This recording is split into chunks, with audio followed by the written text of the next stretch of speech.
Incident के लिए मैं सिर्फ दो लोगों से मैं ये सवाल पूछती हूँ। सबसे पहले तो प्रधानमंत्री जी से मैं ये सवाल पूछती हूँ कि हर एक चीज़ पर आप बोलते हैं, हर एक घटना पर आप बोलते हैं, छोटी से छोटी चीज़ों पर। जब आप उपलब्धियों की बात करते हैं तो देश के हर कोने की बात करते हैं आप, हर कोने की बेटियों की बात होती है। लेकिन जब ऐसी घटना हुई सर, तो मणिपुर को आपने कैसे पीछे कर दिया? वहाँ पे क्यों नहीं, उस समय क्यों नहीं आपने सोचा कि मणिपुर भी आपके देश का एक हिस्सा है? दूसरा सर, मैं मीडिया से ये सवाल पूछती हूँ कि हमारा मीडिया आज कोने कोने से हर जगह से खबर इकट्ठी कर रहा है।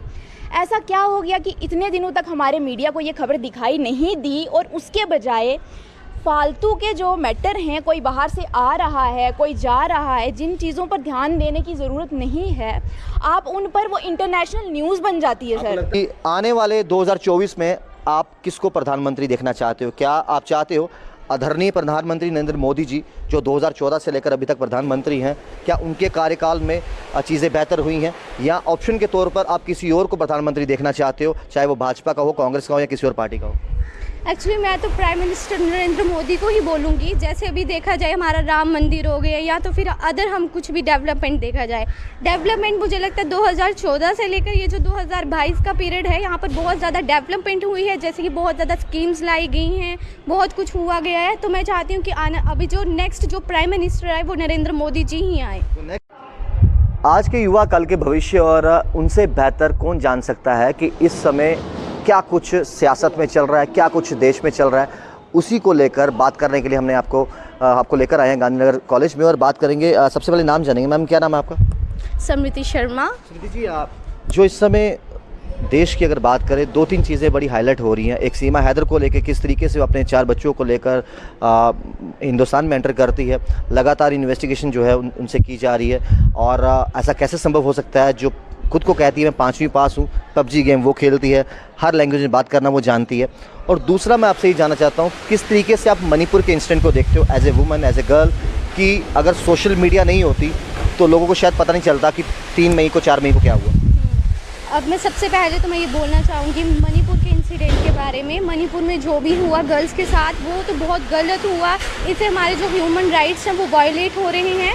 उनके साथ ये सब नहीं होना चाहिए था। स्पेशली वहाँ की जो गवर्नमेंट है इस time BJP, Shri Sheran Lal Sharma I think उनका नाम है, चीफ मिनिस्टर के वहाँ का, तो उनको उसके लिए एक्शन लेना चाहिए। अब जैसे कि हम देख सकते हैं कि पहले ओडिशा में एक ट्रेन ट्रेजेडी हुई थी, उसके लिए प्राइम मिनिस्टर मोदी जी ने वहाँ पर विज़िट किया था। अब ये जो है इतनी बड़ी सिचुएशन, इतनी बहुत बड़ा ये हमला हुआ है गर्ल्स के ऊपर, तो यहाँ पर कोई भी गवर्नमेंट एक्शन क्यों नहीं ले रही? स्पेशल हमारे प्राइम मिनिस्टर मोदी जी इसके अगेंस्ट क्यों नहीं कोई एक्शन ले रहे हैं? इवन हमारी जो आर्मी है वो क्यों नहीं इसके लिए फोर्स ले रही है? वो सब इसके लिए जो है। आपको लगता है कि इसको लेकर हम बार बार कैंडल मार्च करते हैं, तो उनको लेकर भी हम युवाओं को बाहर आना चाहिए, कैंडल मार्च करनी चाहिए? क्योंकि प्रधानमंत्री मोदी जी ने भी अगर बोला तो 4-5 दिन पहले बोला, वीडियो देखने के बाद बोला। वो प्रधानमंत्री देश के, उनको इंसिडेंट पहले भी मालूम हो। भाजपा सरकार के चीफ मिनिस्टर हैं वहाँ पर मणिपुर में, उन्होंने ये बताया होगा कि सिचुएशन कितनी। आज 4 महीने से मणिपुर जल रहा है। आपको लगता है कुछ कल्प्रिट्स को पकड़ा गया है, अभी बहुत से पकड़ने बाकी हैं? काफ़ी ज़्यादा लोगों को वहाँ पर तादाद में देखा गया उस वीडियो में। आपको लगता है और कल्प्रिट्स को पकड़ना बाकी है? किस तरह की सज़ा मिलनी चाहिए उनको? जो भी हमारे आर्टिकल्स के अकॉर्डिंग जो सज़ा है उनके बेस पर उनको सज़ा मिलनी चाहिए। लाइक एक गर्ल्स के साथ ऐसा करना, तो लाइक अगर उनकी बहन होती वो ऐसा करते तो उनको कैसा फील होता था? बीइंग अ गर्ल, मतलब एज अ गर्ल अगर उनके साथ कुछ ऐसा हो, लाइक उनकी बहनों के साथ, क्या वो ये चीज़ टॉलरेट कर पाएंगे? तो अब किसी लड़की के साथ ऐसा क्यों कर रहे हो? सबसे बड़ी बात तो ये। और इसके लिए हमारी एडमिनिस्ट्रेशन को कोई ना कोई एक्शन तो लेना चाहिए। वो क्यों चुप है इसके लिए? सबसे पहले तो हम उन्हीं को इसके लिए वो करते हैं, वो क्यों इसके लिए चुप है? हैवानियत को किसी को बर्दाश्त नहीं होती, और लगता था कि इंसानियत जो है वो बिल्कुल ख़त्म हो चुकी है। सीमा हैदर को लेकर आप क्या बोलोगे? जिस तरीके से आपको लगता है एक सिक्योरिटी का मामला भी है, और जिस तरीके से बार बार मीडिया के सामने वो अलग अलग कहानियाँ बयां कर रही है, आपको लगता है कि जो खुद को बताती है मैं 5वीं पास हूँ, लेकिन उसके बावजूद हर लैंग्वेज में उसका कमांड है? सीमा हैदर के लिए जैसे कभी इन्वेस्टिगेशन की जा रही है, तो कुछ सुनने में भी आया कि वो 5वीं पास है, और साथ में इंग्लिश भी बहुत अच्छे से वो मतलब बोलती है, और कंप्यूटर की उसको अच्छी खासी नॉलेज है, ये भी सुनने में आया। और इसके बावजूद भी हमारे वो नेपाल का बॉर्डर कैसे क्रॉस करके आ गई? मतलब सबसे पहले तो वहाँ के जो लोग थे, वहाँ के जो वर्कर्स थे, उन्होंने क्यों नहीं उसको देखा? क्यों ऐसे मतलब लापरवाही से वो ले रही है इस चीज़ को? मतलब उसके लिए तो एक्शन होना चाहिए। कैसे हमारे देश में कोई भी एंटर कर सकता है?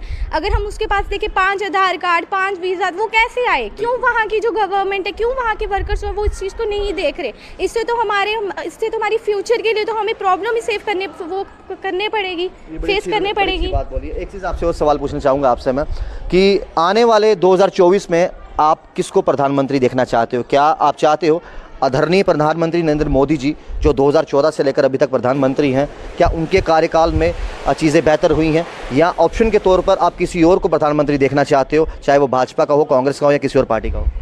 एक्चुअली मैं तो प्राइम मिनिस्टर नरेंद्र मोदी को ही बोलूँगी। जैसे अभी देखा जाए हमारा राम मंदिर हो गया, या तो फिर अदर हम कुछ भी डेवलपमेंट देखा जाए, डेवलपमेंट मुझे लगता है 2014 से लेकर ये जो 2022 का पीरियड है, यहाँ पर बहुत ज़्यादा डेवलपमेंट हुई है। जैसे कि बहुत ज़्यादा स्कीम्स लाई गई हैं, बहुत कुछ हुआ गया है। तो मैं चाहती हूँ कि अभी जो नेक्स्ट जो प्राइम मिनिस्टर आए वो नरेंद्र मोदी जी ही आए। तो नेक्स्ट प्राइम मिनिस्टर जो है वो नरेंद्र मोदी जी आए, इनसे भी बातचीत करते हैं। क्या नाम है आपका? जी नमस्कार सर, मेरा नाम निधि ठाकुर है।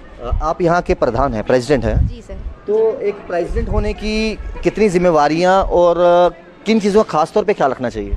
सर जिम्मेदारियों की बात करूं तो काफ़ी सारी जिम्मेदारियां होती हैं, जैसे स्टूडेंट्स का ख्याल रखना, और मुश्किल बात होती है सर कि हमें खुद अगर हम सही रास्ते पर चल रहे हैं तो बाकी सबको भी चला पाएंगे। अपने नर्व्स को कंट्रोल कैसे करते हो? आई मीन खुद के अंदर भी तो एक बचपना है ना, खुद के अंदर भी वो शरारतीपन है ना, लेकिन being a Pradhan, being a president, जहाँ पर आपको खुद को डिसिप्लिन में रखना पड़ता है और बाकी को भी रखना पड़ता है, तो कभी अंदर की शरारत वाली लड़की बाहर नहीं आती?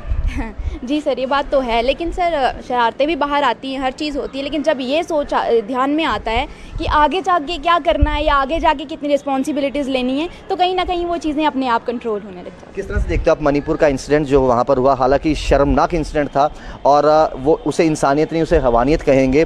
कुछ कल्प्रिट्स जो दिख रहे हैं उस वीडियो में जो वायरल हो रही है, उनको तो पकड़ा गया, लेकिन अभी भी मणिपुर 4 महीने से चल रहा है। इस तरह की घटना आइंदा ना हो, किस तरह की सज़ा उनको मिलनी चाहिए? सर पहले तो मैं हर एक इंटरव्यू देती हूँ तो मैं ये कहना चाहूँगी कि मैं कहती हूँ कि I am highly thankful to you कि आप मेरा इंटरव्यू कलेक्ट कर रहे हो, लेकिन इस इंटरव्यू के लिए आई मस्ट से कि सर मुझे बहुत दुख हो रहा है। आप इंटरव्यू इसलिए कलेक्ट कर रहे हैं क्योंकि उनको सज़ा नहीं मिल पाई जो कल्प्रिट्स हैं, और जिनके साथ इतना बुरा हुआ उनको जस्टिस नहीं मिल पा रहा है। तो सबसे पहले तो ये हमारी गवर्नमेंट, या सर मैं कहूँगी जिसकी भी, ये बहुत दुखदायक घटना है कि इसका अभी तक कुछ हो नहीं पाया, जबकि इतने दिन इस इंसिडेंट को हो रहे हैं और हम यहाँ इंटरव्यू देने खड़े हैं। सर काफ़ी समय लग गया इस चीज़ का अभी तक, हालांकि कुछ को पकड़ा गया लेकिन कुछ को पकड़ना अभी भी बाकी है। आपसे सवाल ये रहेगा कि एज ए आप यूथ हो, आप कल के भविष्य हो, इस देश का भविष्य हो, किसको आने वाले 2024 के बाद आप प्रधानमंत्री देखते हो जो देश की भागदौड़ जो है संभाल सके? सर देखिए, अगर मैं प्रधानमंत्री जी के बारे में बात करूं तो प्रधानमंत्री जी ने काफ़ी कुछ अच्छा देश के लिए किया, और उनके साथ हमारी बहुत सारी भावनाएं और बहुत सारे हमारे पास बहुत चीज़ें जुड़ी हुई हैं। हम चाहते हैं कि वो कुछ अच्छा करेंगे, उम्मीदें जुड़ी हैं सर। लेकिन इस इंसिडेंट के बाद कहीं ना कहीं ये देखने को मिलता है। सबसे पहले तो सर इन 2 इंसिडेंट के लिए मैं सिर्फ 2 लोगों से मैं ये सवाल पूछती हूँ। सबसे पहले तो प्रधानमंत्री जी से मैं ये सवाल पूछती हूँ कि हर एक चीज़ पर आप बोलते हैं, हर एक घटना पर आप बोलते हैं, छोटी से छोटी चीज़ों पर। जब आप उपलब्धियों की बात करते हैं तो देश के हर कोने की बात करते हैं, आप हर कोने की बेटियों की बात होती है। लेकिन जब ऐसी घटना हुई सर, तो मणिपुर को आपने कैसे पीछे कर दिया? वहाँ पे क्यों नहीं, उस समय क्यों नहीं आपने सोचा कि मणिपुर भी आपके देश का एक हिस्सा है? एक तो प्रधानमंत्री जी से मेरा ये सवाल रहेगा। दूसरा सर, मैं मीडिया से ये सवाल पूछती हूँ कि हमारा मीडिया आज कोने कोने से, हर जगह से खबर इकट्ठी कर रहा है। ऐसा क्या हो गया कि इतने दिनों तक हमारे मीडिया को ये खबर दिखाई नहीं दी, और उसके बजाय फालतू के जो मैटर हैं, कोई बाहर से आ रहा है, कोई जा रहा है, जिन चीज़ों पर ध्यान देने की ज़रूरत नहीं है, आप उन पर वो इंटरनेशनल न्यूज़ बन जाती है। सर लगता है अगर वो सोशल मीडिया पर वीडियो वायरल नहीं होती तो शायद मीडिया का ध्यान केंद्रित नहीं होता, देश में इतना गुस्सा नहीं होता। सर वही मैं कह रही हूँ, अगर मोदी जी आज कह रहे हैं कि बड़ी दुखदायक घटना है, तो मोदी जी, अगर आपके जो पुलिस ऑफिसर्स वहाँ पे खड़े, अगर उन्होंने उस समय एक्शंस लिए होते तो उनको अपनी इतनी अपमानजनक और इतनी न्यूड वीडियोस को सोशल मीडिया पे वायरल ना करना पड़ता। मुझे ये कहना चाहिए, मुझे लगता है। तो उम्मीद ये करेंगे हम दोबारा से गांधी कॉलेज आएँ और कुछ और मुद्दों के साथ इन बच्चों के साथ बात करें। फिलहाल देखते रहिए चैनल वन। राहुल खत्री, नमस्कार।